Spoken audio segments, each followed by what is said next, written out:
వి gold trusted gold buyers మీరు తాకట్టు పెట్టిన బంగారాన్ని విడిపించి ఈ రోజు ఉన్న మార్కెట్ ధరకు కొనబడును.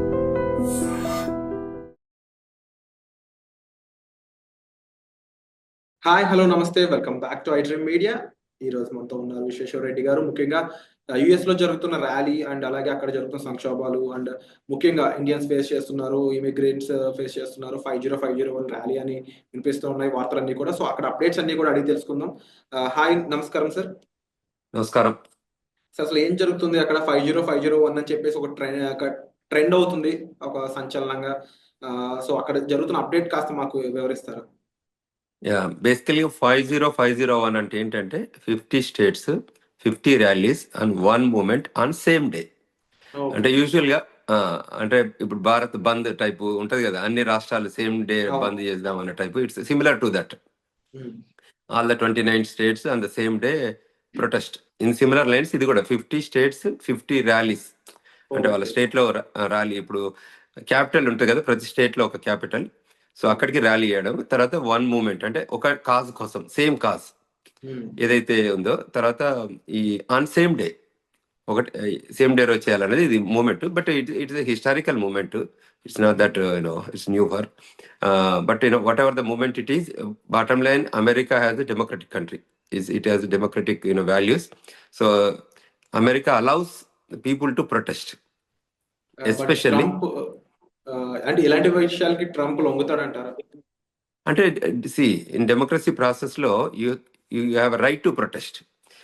సరే, దాని అవుట్కమ్ ఎలా ఉంటుందో పక్కకు పెడితే you have a right to protest. So the momentum comes, if the momentum comes then they act. ఆ మూమెంటం లేకపోతే దే నోబడి విల్ యాక్ట్ కదా, అంతే కదా. సో చెప్పండి. Yeah, go ahead, ask.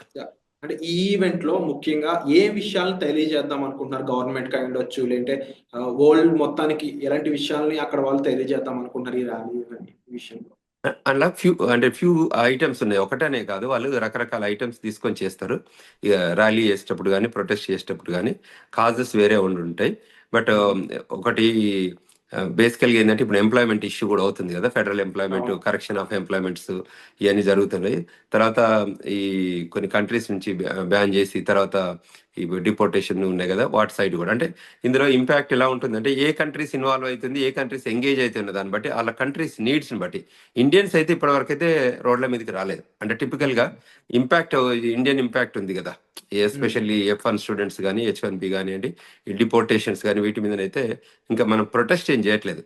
మనం ఏం చేస్తున్నాం అంటే లీగల్ సైడ్, లీగల్ బ్యాటిల్కి వెళ్తున్నాం. Instead of protest we're going to legal battles. So legal battles ఏంటంటే టిపికల్గా కోర్ట్ ఆఫ్ లాలో, అంటే using court to guide to the president. కొన్ని decisions court can stop the decisions, executive orders కానీ వాటి మీద కానీ court can take a decision అనే ఉద్దేశంతో మనం we're litigating in the court. అంటే whatever his decision, executive order, మనం ఏం చేస్తున్నాం అంటే దాన్ని అప్లై కాకుండానో లేకపోతే ఇంకేదో లైన్లో కానీ we are going to court of law. సో అక్కడ మనం లిటిగేట్ చేస్తున్నాము. అది దట్ ఈస్ ద ప్రొసీజర్. మనం we are not on the road right now. అంటే రోడ్ల మీదకి వెళ్ళి ప్రొటెస్ట్ చేయడం కానీ, ర్యాలీలు చేయడం కానీ ఇప్పటి వరకు జరగట్లేదు. సో డిఫరెంట్ ఇష్యూస్ మీద వేరియస్ కంట్రీస్, వేరే అదర్ కంట్రీస్ ఇన్ఫ్లుయెన్స్ ఉన్న వాళ్ళు యూజువల్గా ఏం చేస్తారంటే, ఇప్పుడు రిపబ్లికన్ గవర్నమెంట్ ఉంది కదా, డెమోక్రటిక్ పీపుల్ ఎక్కువ చేస్తుంటారు. What I'm talking right. Opposition parties policies పైన, ఐడియాలజీ పైన, ఇష్యూస్ పైన వాళ్ళు ప్రొటెస్ట్ చేస్తుంటారు. అంటే they go around the capital hills. Each state has its own capital. అక్కడ వెళ్ళి ప్రొటెస్ట్ చేస్తుంటారు. బట్ వేరాజ్ ఇండియన్ స్పెసిఫిక్ ఇక్కడైతే మనం చూజ్ చేసుకున్న ప్యాత్లు ఏంటంటే, ఒకటి reinstatement on the F1 path, and second వచ్చేసి litigating that through court system. So and still they are continuously doing all this. అంటే ఏదైతే ఇప్పుడు డిపోర్టేషన్ జరుగుతుందో అది కంటిన్యూస్ గా జరుగుతుంది. ఏదైతే F1 వీసాలు అడ్మినిస్ట్రేషన్ గా కానీ, లేకపోతే సర్వీస్ సిస్టమ్ లో కానీ టర్మినేట్ అయింది కానీ, వీసా అంటే administration wise what is US visa system లో తీసేస్తున్నారు కదా, వీసా క్యాన్సిల్ చేస్తున్నారు, సర్వీస్ టర్మినేట్ చేస్తున్నారు, డిపోర్టేషన్ ప్రొసీడింగ్స్ అడుగుతున్నారు. ఈ మధ్య డాలస్ టెక్సస్ లో కూడా they started sending the people back to India. వాళ్ళకి ICE immigration custom enforcement department identifying the people who are violating this visa system. వాళ్ళని అంటే మరి తీసుకొని ట్రాఫిక్ వైలేట్ చేస్తుంటారు అనే ఒక కారణంతో టికెట్ రైజ్ చేసి వీసా క్యాన్సిల్ చేయడం ఎంతవరకు కరెక్ట్ అంటారు? అదే ఉండొచ్చు. లేకపోతే ఇన్ ఫ్యూచర్ ఇప్పుడు అంటే పార్ట్ టైం జాబ్ అనేది ఎంత రాంగ్ అయినా కూడా క్యాంపస్ లోపల జాబ్ చేసుకుంటూ ఎంతకాలం స్టూడెంట్స్ అనే వాళ్ళు సర్వైవ్ అవ్వగలరు అంటారు? ఈ విషయాలపై మీరేమంటారు? అంటే మన ఇద్దరం మాట్లాడుకోవడానికి బాగానే ఉంటుంది లాంగ్వేజ్, కానీ అమెరికన్ లీగల్ సిస్టమ్ ఒకటి ఉంటుంది కదా, అంటే ఈ సెంటిమెంట్ కన్సర్న్స్ బాగుంటుంది అంటే టు టాక్ అబౌట్ అది. బట్ మనం ఎప్పుడైతే F1 వీసాకి వెళ్తామో F1 వీసాకి వెళ్ళేటప్పుడు కొన్ని నామ్స్కు మనం అగ్రి అవుతాం అన్నట్టు వీసా ఇచ్చే కంటే ముందు. అంటే గవర్నమెంట్ కూడా స్మార్ట్ ఎనఫ్ కదా టు టేక్ జడ్జిమెంట్స్. సో వాళ్ళు ఏం చేస్తారు, మనల్ని సైన్ అప్ చేస్తారు. ఇంగో ఈ లాస్ ఒప్పుకుంటేనే నీకు వీసా ఇస్తాము, ఈ లాస్ కు నువ్వు అబాయిడ్ అయితేనే నేను వీసా కంటిన్యూ చేస్తాము, ఈ XYZ లాస్ కి మీరు ఓకే అంటేనే నీకు ఎక్స్టెన్షన్ ఆఫ్ స్టే ఇస్తాము. అంటే వాళ్ళకి ఎందుకంటే ఒక 100, they don't look at India as one country, they look at 150 countries as a whole, అంతే కదా. ఒక వీసా అవును. ప్రోగ్రామ్ పెట్టేటప్పుడు దిస్ ఇస్ ఫర్ ఇండియన్స్ అని పెట్టరు. అమెరికా ఇమిగ్రేషన్ లాలో ప్రతి law applies to all the people who are coming into the United States కదా, Virat. So the typically the process, the procedure, the rules, the regulations will define, design, execute only for program. ఆ ప్రోగ్రామ్లో ఏదైతే ఉందో దానికి చేస్తారో అది every country has to follow. In context to that ఇప్పుడు మనం ఆన్ క్యాంపస్ జాబ్ ఒకటే చేయాలి, మిగతా రెస్ట్ ఆఫ్ ద టైం మనం చదువుకోవాలి.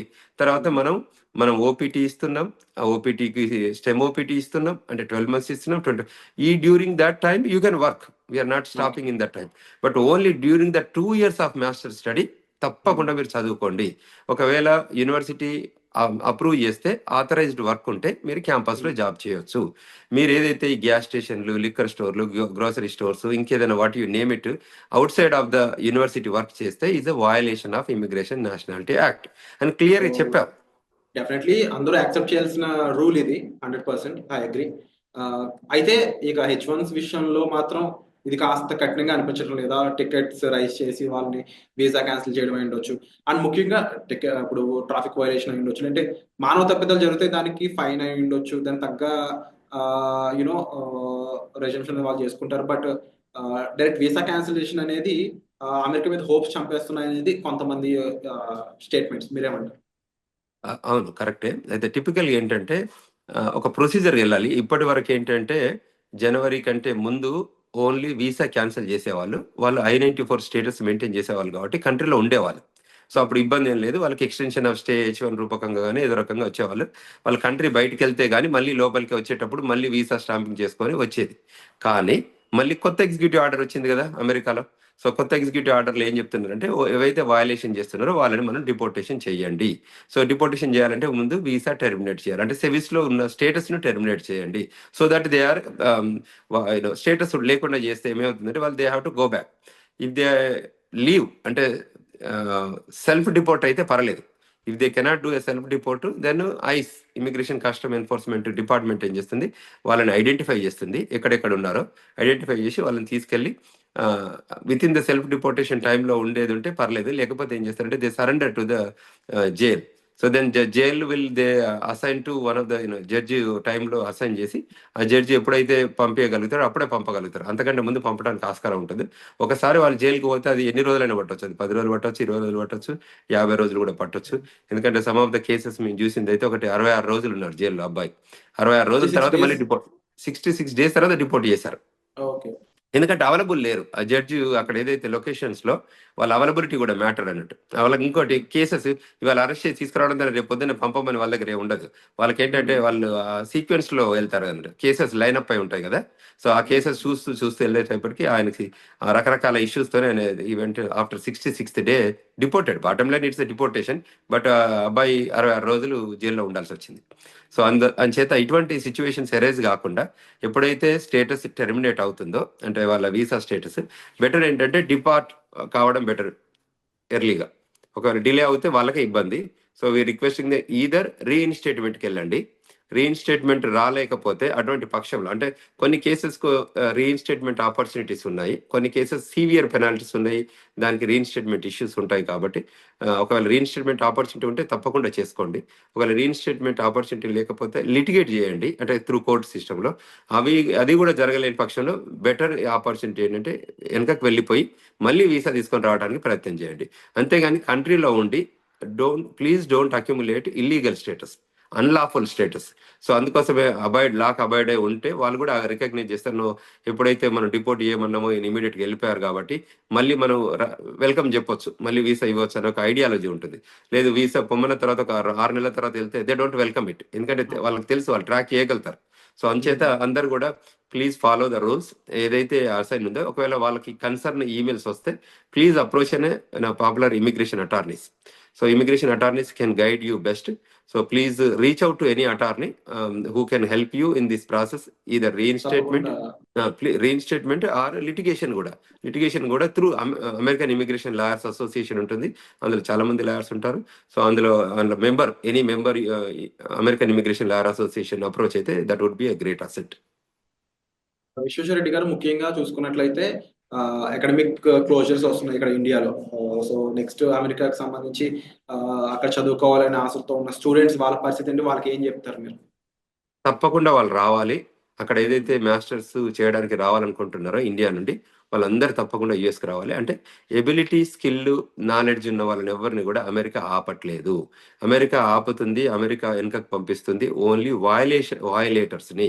సో దిస్ అండర్లైన్ ఫ్యాక్టర్ని అండర్స్టాండ్ చేసుకోవాలి అందరూ. అమెరికా ఇక్కడ ఉండి చదువుకున్న వాళ్ళను, స్కిల్ ఉన్న వాళ్ళందరినీ డిపోర్ట్ చేయట్లేదు. ఎక్కడైతే వాళ్ళు ఐడెంటిఫై చేస్తారో వయలేషన్స్ ఉన్నాయో వాళ్ళని మాత్రమే పంపుతుంది ఇండియాకి. సో అంచేత ఎవరైతే అబ్రాడ్లో అంటే వాళ్ళు ఏదైతే మంచి హైయర్ స్టడీస్కి రావాలని అనుకుంటున్నారో అమెరికాకి తప్పకుండా రండి. వాళ్ళకి ఇప్పుడు మళ్ళీ ఆగస్టులో మళ్ళీ వస్తారు, అంటే ఎవ్రీ ఇయర్ ప్రోగ్రామ్ ఉంటుంది కాబట్టి. సో తప్పకుండా వాళ్ళందరూ they all please welcome. America universities అన్ని వెల్కమ్ చెప్తున్నాయి స్టూడెంట్స్కి. సో మీరు రండి. కాకపోతే 2 years ప్రోగ్రాంలో ఆ 2 years స్టడీ టైంలో మాత్రం మీరు ఇమిగ్రేషన్ నేషనాలిటీ యాక్ట్ రూల్స్ ఏది ఉన్నాయో దాన్ని మాత్రం అబాయిడ్ అయి ఉండండి. If you avoid those rules you are the best. మీకు ఏం ఇబ్బందులు ఉండవు. సో దాని లైన్లోనే మీరు ఉంటే బాగుంటుంది అనేది మా విజ్ఞప్తి. Okay sir, and thank you so much for the information Vishweshwara Reddy గారు. ఇక 50-501 ర్యాలీ పీస్ఫుల్ గా ముగిసే ఛాన్స్ ఉందంటారా? గవర్నమెంట్ దాన్ని పీస్ఫుల్ గా చూసే ఛాన్స్ ఉందంటారా? లేకపోతే అక్కడ ఏమైనా కాస్త అడ్డుకునే అవకాశాలు ఏమైనా కనిపిస్తున్నాయి? ఉండదు. వాళ్ళు అంటే ప్రొటెస్ట్ చేసుకోవచ్చు, ర్యాలీస్ తీసుకోవచ్చు విత్ పర్మిషన్. ఇప్పుడు ఇండియాలో కూడా మనం తీసుకుంటాం కదా, విత్ పర్మిషన్ తీసుకోవచ్చు. ఆ పెరిమీటర్, ఆ ఫ్రేమ్ వర్క్ లో దే కెన్ ప్రొటెస్ట్. మీరు చూస్తే వైట్ హౌస్ ముందు అంటే ప్రెసిడెంట్ ఇంటి ముందు కూడా ప్రొటెస్ట్ చేస్తుంటారు. అది ఇట్స్ వెల్కమింగ్ యాక్ట్. అంటే ప్రొటెస్ట్ చేయడం అనేది అగనెస్ట్ కాదు, ర్యాలీ విషయాన్ని తెలిసేలా చేస్తున్నారు. అంటే దాన్ని పాయింట్అవుట్. ఇది డెమోక్రసీకి ఉన్న రైట్. అంటే in democratic countries, any democratic కంట్రీలో ఇదర్ ఇండియా కానివ్వండి, అమెరికా కానివ్వండి, ఎక్కడైనా కూడా ఇట్స్ పీస్ఫుల్ ప్రొటెస్ట్. ఏది చేసినా కూడా with framework of that permission. Policing, law enforcement ఉంటుంది, లా అండ్ ఆర్డర్లో ఆ స్పేస్లో పర్మిషన్ తీసుకొని వాళ్ళు they can protest, they can raise the voice. ఏదైతే కన్సర్న్స్ ఉన్నాయో యూజువల్గా ఆపోజిషన్ లీడర్షిప్ అంతా కూడా చేసేది అదే కదా. సో దాంతో గవర్నమెంట్ కూడా ఎడ్యుకేట్ అవుతుంది. అంటే ఒకవేళ if they are missing anything items ఏదైనా ఉంటే కూడా ఎడ్యుకేట్ అయ్యి కరెక్టివ్ యాక్షన్ తీసుకోవడానికి కూడా ఆస్కారం ఉంటుంది. సో అంచేత అంటే మనం ఒక యాంగిల్లో మనం ముందుకెళ్తే కూడా ప్రజల నుంచి స్పందన ఎలా ఉంది, ప్రతిస్పందన ఎలా ఉంది అని తెలుసుకొని దాని రకంగా కూడా వాళ్ళు పాలసీస్ చేంజ్ చేసుకోవచ్చు. ఎందుకంటే ఇప్పుడు పబ్లిక్ కోసమే కదా పాలసీస్ క్రియేట్ చేసేది. So with in the frame work పబ్లిక్కి ఇది అడాప్టబిలిటీ లేదు అని అనుకున్నప్పుడు, పబ్లిక్ నుంచి డిఫరెంట్ డిమాండ్ ఉన్నప్పుడు దాన్ని మనం హానర్ చేయాల్సిన అవసరం ఉంటుంది. సో అంచేత అది పెద్ద ఇష్యూ ఏం కాదు. సో తప్పకుండా కంట్రీలో 50 రాష్ట్రాల్లో చేసుకోవచ్చు, 50 ర్యాలీలు చేయొచ్చు, ఒకటే ఉద్యమంగా నడపచ్చు. అదేం ఇష్యూ లేదు. కాకపోతే దానికి పర్మిషన్ తీసుకొని చేస్తే గవర్నమెంట్ వెల్కమ్ చెప్తుంది. అంటే ఆ peaceful protest, not to make any noise, అంటే టూ మచ్ నాయిస్ అంటే ల్యాండ్ ఆర్డర్ని వయలేట్ చేస్తూ కాకుండా within the framework చేయగలిగితే that would be a great act అని చెప్పొచ్చు. Thank you so much for the information Vishweshwara Reddy garu. So ఇలాంటి updates కోసం అయితే మీరు చూస్తూనే ఉండండి iDream media. And thank you so much sir. వచ్చే మళ్ళీ కలుద్దాం. Thank you very much.